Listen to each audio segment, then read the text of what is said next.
আসসালামু আলাইকুম। আজকে একটা বিষয়ে সতর্ক করবো আপনাদের, যারা আসলে এই সৌদি আরবে অনেকের আছে কিন্তু ইন্স্যুরেন্স নাই।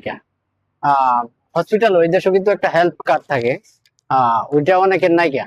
কি করে অনেক হয়তো এই যে যেমন আমার বন্ধু আছে আমার সাথে, এখন আমার বললো যে ভাই চলেন আপনার যেহেতু ইন্স্যুরেন্সে কাজ করে, যে কোনো ইন্স্যুরেন্সে, তাহলে আপনার ইন্স্যুরেন্সটা নিয়ে আমি ওষুধ নিয়ে আসবো, ঠিক আছে, হসপিটালে একটু ডাক্তার দেখাবো, বুঝছেন?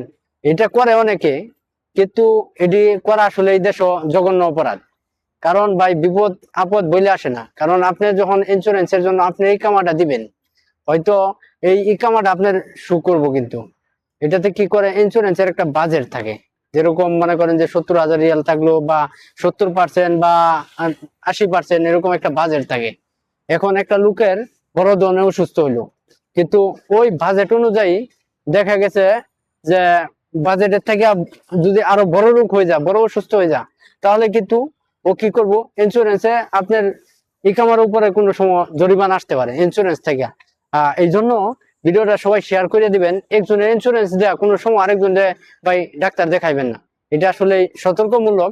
ভিডিওটা শেয়ার দিয়ে দিবেন, লাগলে একজনকে হেল্প করবেন। আপনি যেহেতু বন্ধু থাকলে আপনি হসপিটালও নিয়ে যাবেন, সমস্যা নাই, পরে যেটুক হেল্প করার কাম করবেন, এইটা আর কি।